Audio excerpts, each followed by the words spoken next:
Good evening, because it's evening in Europe, and welcome back to the Oak Research channel.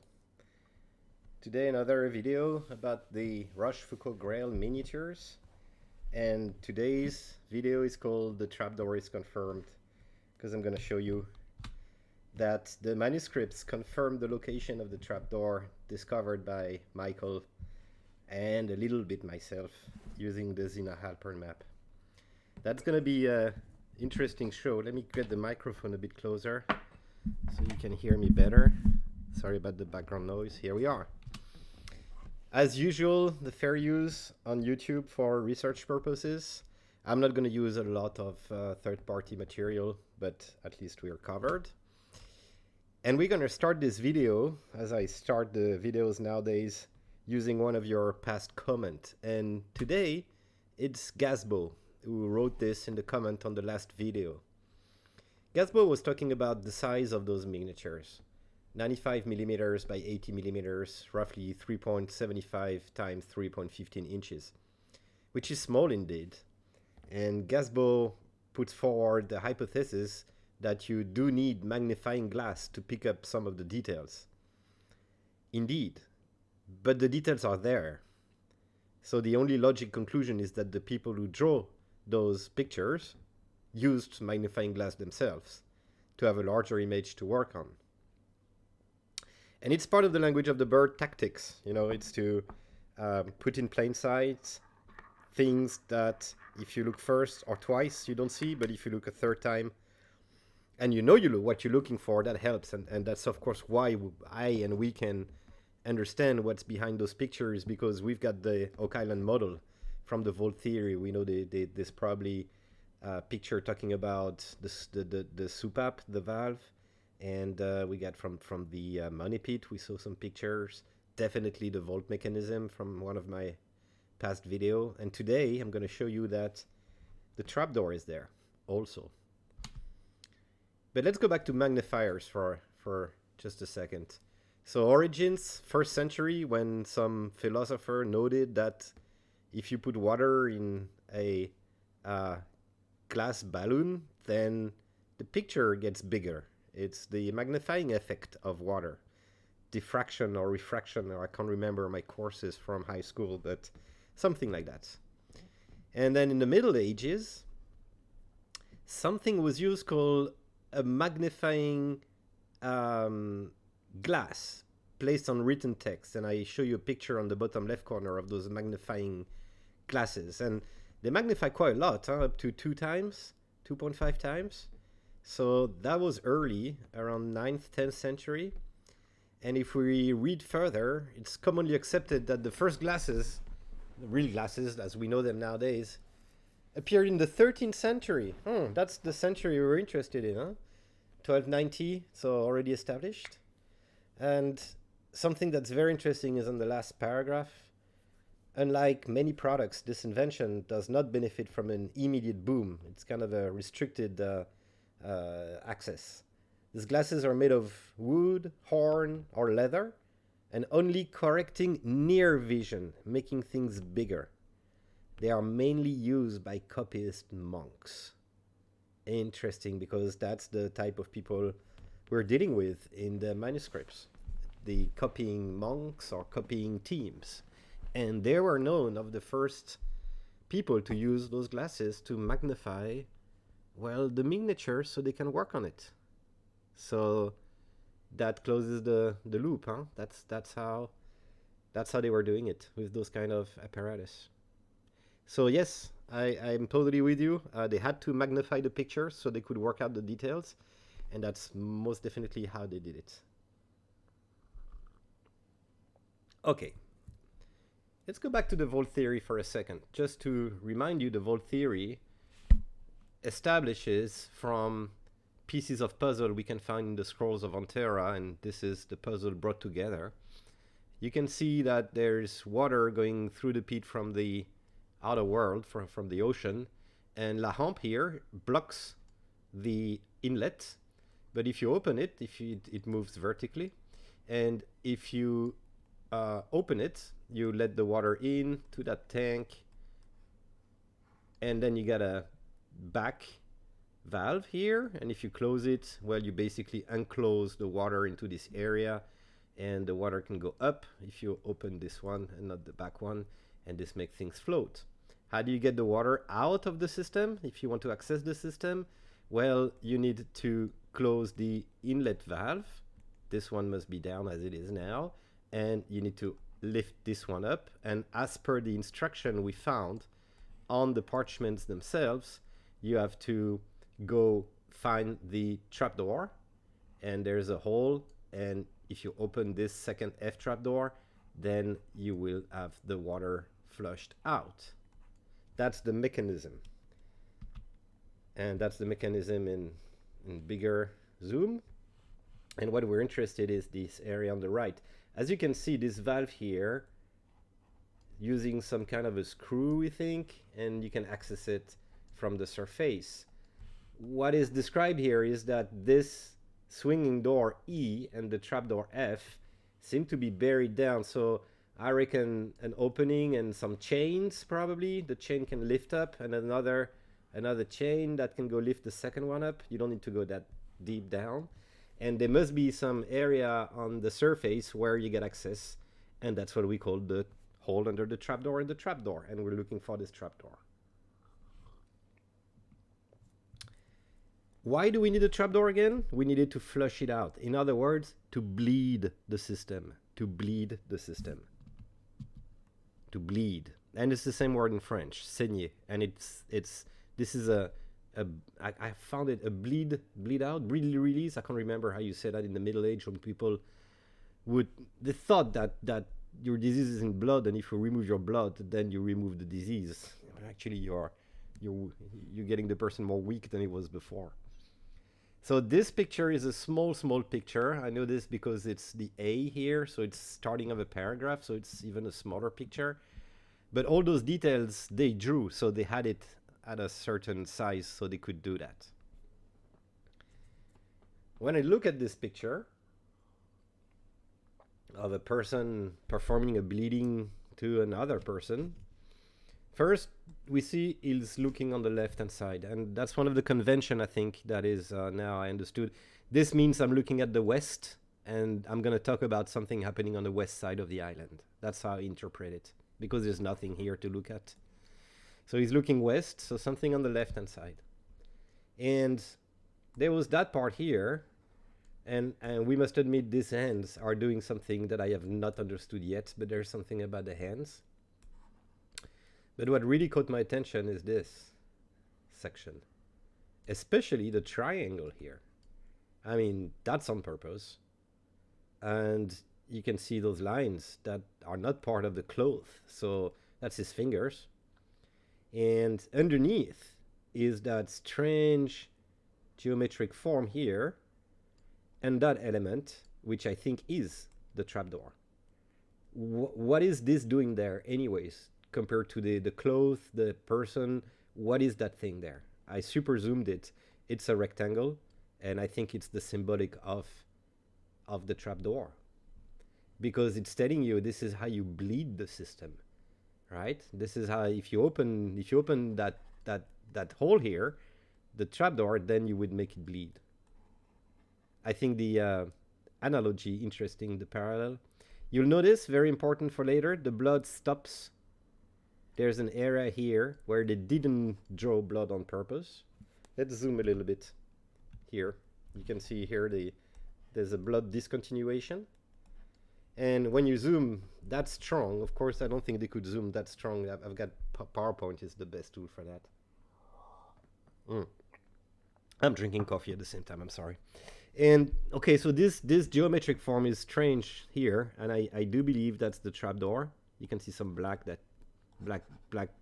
painting, meaning there's a hole. And that shape here starts to appeal me. It's like, what is this weird shape there that they're trying to draw? Again, I don't think there's anything not on purpose. So there's something there they wanted you to see, especially that triangle. So what I did is I drew that very shape, and I keep the same picture so you can compare what I did and what I'm suggesting. And I thought it quite interesting, because when you use this piece of map, which is the satellite Google Earth, that's Michael's work, a bit of mine too, on how to locate the hole under the trapdoor, which is here. And Michael is using a circle for which center is cone E and radius is that blue line, and another circle for which center is the extension triangle and the length is the yellow line. The blue line is 1444 feet, which is 1347 ancient feet as per Zena Halpern's map. That's how we found it. And the yellow line is 2120, which corresponds to 1978, ancient French feet, which we find on the Marie note. That's how we determined, that's how Michael determined the location. It's the intersection of those two circles. So what I did, I took this shape that we found in the picture earlier, and I know it's again, it's not super precise. Somebody made a comment saying, and I totally agree, saying this manuscript is not made to retrieve the treasure. It's a testimony, a story of what happened on the island. And before I carry on, let's remember there's 4 manuscripts, 4 volumes, 3 of them sold by Sotheby's during that private auction in 2010, for 2.9 million, 2.4 million pounds. But there's 1/4 manuscript, which is split into 2 halves. One half is at the National Library of Paris, and the other one is National Library of London. And we got access to them. We got all those pictures. I think this one comes from one of the 2. But they're part of the same package, right? There was 4 books ordered by Guy Rochefoucauld. And what am I telling all this? Yes, the Oak Island story, which we find in some miniatures, there's a total of about 550, 600 maybe miniatures altogether, not even counting the tiny small one, or maybe counting the tiny small one. It's bigger than the story of Oak Island. The more I see them, I found not one journey, but several journeys. I haven't decoded them by the left-hand, right-hand direction and stop over yet, but you can feel the story is way bigger than just Oak Island. And it might corroborate what Scott Walter was saying during John's show when he got invited 2-3 weeks ago, that they got more material now, that they can explain the place and role of Oak Island in the overall picture. And A Year to Remember is just one part, the Cremona documents, there's more, etc., etc. So there may be more than one trip. I definitely think so. And if to my hypothesis is, if I was to create such a thing because I need to hide something, I'm not going to take my boat with the thing to hide, look for an island and start digging. What they did is they sent probably some surveyors first, measuring the island, all the measurements of the islands around, surveying the topology, what's the soil made of, how could they use it. They did some serious survey there and came back to Europe. That was one trip just for the survey. And now that everything's surveyed, some people in Europe worked for a year, maybe 2 years, maybe 3 years designing the whole geometry and the whole configuration and what they wanted. And then they sent a team to build it. And again, I don't believe that team brought with him the precious relic that was to be hidden. It's too dangerous and too long. I believe a team of builders went there for at least 6 months, maybe 1 year. Nobody would have spotted them. You're in a place nobody knows it exists, so you're safe. You can stay a long time there with your fleet of ships. And then they came back to Europe with all the blueprints, how the island was set up, all the dimension, respecting the blueprint and the design, instructions on how to get down to the vault without putting in service the booby trap, and etc., etc. And then a last trip came, probably with famous and very high-level people. I ranked, and now they probably did a ceremony and put that relic or whatever it is underneath and came back. And there might have been a 4th journey 100 years later to retrieve that piece. But that's how I would do it. There's no way somebody came on the island with a precious relic and decided to create that whole thing. It was planned, therefore it was surveyed, it was designed, and design takes a long time. Then it was built, and finally, after so many trips, they went to put that thing That's what I believe. No way they can be pirates. And by the way, if people still believe there's pirates that created all that thing, pirates don't sign with a cross as big as Nolan cross. This doesn't make sense. It's tied with religious people, for sure. Anyway, I'm sorry about this big parenthesis. Let's go back to our shape here. And what I did, I make it bigger. I remind you that if you copy and paste a picture in PowerPoint, when you extend it, because it's a vectorial transformation, it keeps all the proportionality. So it is correct. We're allowed to do this. I had a big discussion with my father a couple of days ago about this. And he said, well, are you moving those things around the way you want and then it match and everything works and you're proud? I'm like, no. I'm forced to respect all the angles and the proportions of the intersection lines and everything.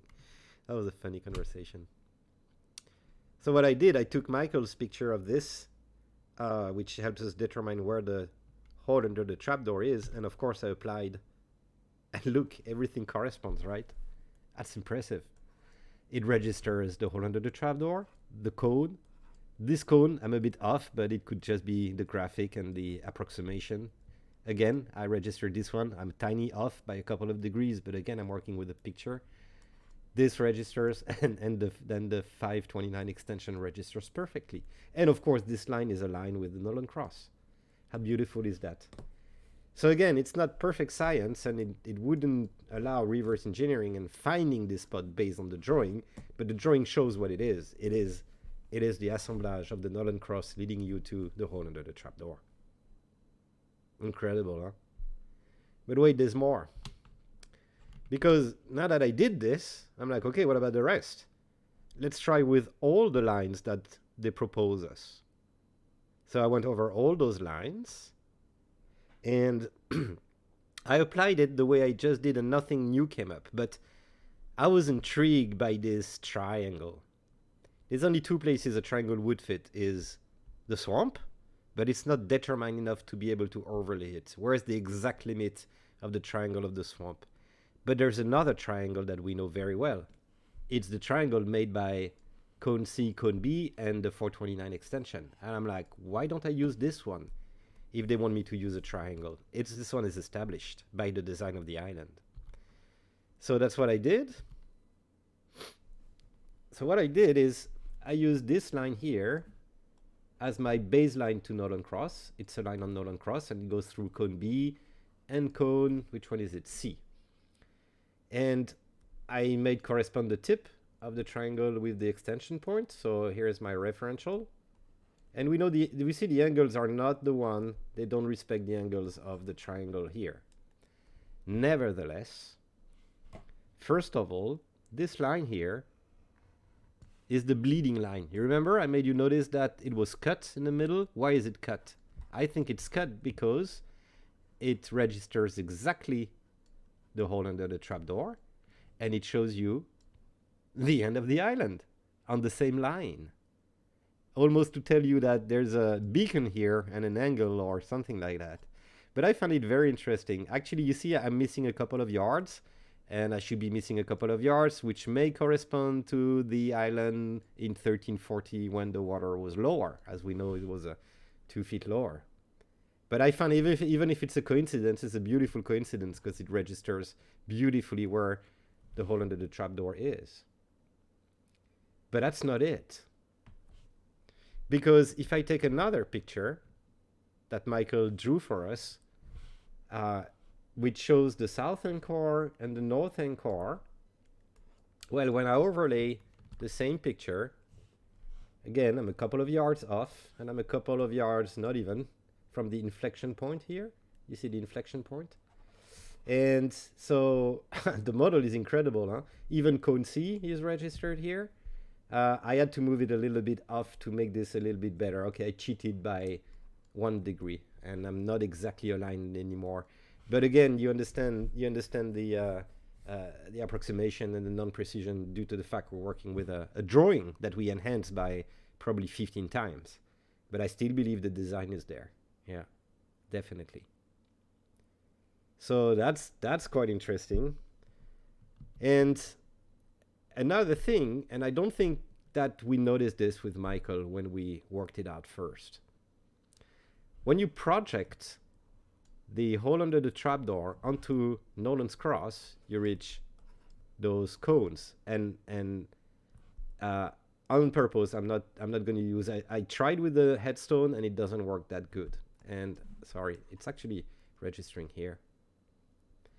And one thing we may have missed with Michael originally, I reproduce those lines, blue, orange, red, yellow, and I measure with my I can't pronounce that word in English, protractor, the thing to measure angles. I got exactly 10 degrees, and I've got exactly 20 degrees, 30 total. And I remember when we were working on this a year ago, I asked Michael, wouldn't it be 27 degrees? Because that would be so nice. And he went, no, that Michael said to me, that's exactly 30, too bad, not this time. But I understand. I understand that there's another way of finding the hole under the trapdoor. You can find it by the measurement that Michael worked out, but you need Mary's note, which was produced after 1925, according to the poem it relies on, which was only published in 1925. So that distance, 2440, I think, 2420, I can't remember. That distance, the yellow distance, is not the way it was announced back in the days in the Middle Age. There was no Mary note, and there was no Rochefoucauld map at the time. So the way they did it was even more easy. Look at that. Those lines, this one is 110 degrees. 110 degrees from Nolan's cross reference to the blue line. 110 degrees. The next one, 120. And the external, 140, precisely because it's 30 degrees more. In other words, this is 10 degrees and this is 20 degrees. So now, instead of using Mary's note and Zena Halpern's map and finding those numbers, which makes the radius of those circles, there's another way, much simpler.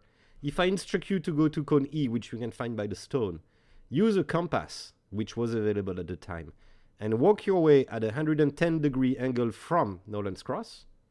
And I tell somebody else, do the same at 120 degrees from cone D and walk your way. And just for verification, a third one from cone C going at 140 compared to the reference line, which is Nolan cross. Where will everybody meet?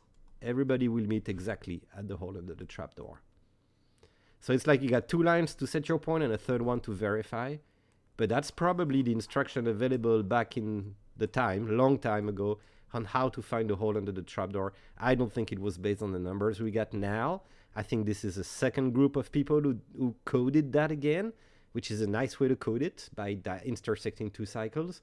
But there's an easier method, which is if I've got these angles, and yes, I'm going to look for 11, 12, and 14 somewhere, sometime on those miniatures and trying to locate them, because that's the only instruction you need to find the hole under the trapdoor.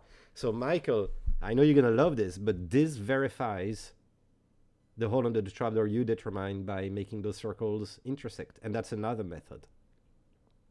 That also tells us that Zena Halpern's map is genuine, because it tells the same thing. It gives you the coordinates. So either it's a hoax, but it's a hoax where people by chance give us the same coordinates of the hole under the trapdoor as the miniatures that are 900 years older. Two different sources. So it would be an astronomical coincidence that the Zena Halpern give this point by chance. It can't be. So even if it's a hoax, I don't care. If a hoax gives me the right location of thing, I'm happily welcoming it. I don't know. If it's a hoax and it tells the truth, is it a hoax still? But you know, of course it's not. Of course it's there and it's working. It's beautiful. And it's so simple by design. Because to respect those 10 degree and 30 degree angle, you need this Nolan cross to be angled at 27 degree as we found it. And you need those distances to be specific so that it works. And they did it. And that's when I started to think they were at the design table for a year or two in a design room, designing all this by a couple of, measurement, not a couple, extensive measurement they did on the island. This is all a plan. This is all by design. Incredible, huh? I'm so amazed by the fact that the miniatures prove Zena Halpern's map is absolutely genuine, and is the data in it are absolutely the ones that we find with the miniature. All right, one last thought. Yeah, one last thought. If you know, because I don't know, and I want to know, those lines here, it's been years I've seen them, and I still wonder why. This is lot 5, right? This is the famous lot 5, I think. You'll stand me corrected in the comments if I'm wrong. And the question I'm asking myself is, did they determine lot 5 based on those slits that make lot 5? And when, I don't know when, in 1800, 1700, when they created the lot system, administrative, they used this as saying, well, this is a natural split in the trees, and let's, or the opposite. That is, they created lot 5, and somebody planted trees and make sure he would remove all the trees on those 2 parallel slits. I don't know why they're there. Are they there because humans planted trees on both sides, making sure there would be a little space so we can recognize these parcels amongst other, like a guide? Is it natural because the trees are not the same on both sides? I don't know, and I find it so strange that it's so well marked. And why? Why do I ask you this? Because if you look at the picture here, you see those 2 slits, one here and one there. And I'm wondering if on the picture those 2 slits are not actually those represented. And I don't know then. I don't know. I found other interesting thing, but I don't want to disclose because it's too light at the moment. It's too to my interpretation. But I you know, they love that, and I do think those 2 are here. But I need to understand if anybody knows. Are these recent or are these very, very old? Like 1,000-year-old, making sure nothing would grow in between so that we could see those 2 alignments. Because if it's the case, then it relates here, absolutely. Voilà for today. I hope you enjoyed it and liked it. And I'll find more. I got work in progress all over the place. I'm going to leave in the description a URL of a website that references all miniatures ever around the world. They've got the full list of the Paris and London Library miniatures of the Guy La Rochefoucauld 7th Grail, but they don't have them from the Amsterdam one because we only have just a couple of them. Please do comment and subscribe if you haven't. That's always pleasurable. And take care, everyone. Talk to you very soon for new adventures. Now we can close the trap, the lid. That's done. Bye-bye. Take care.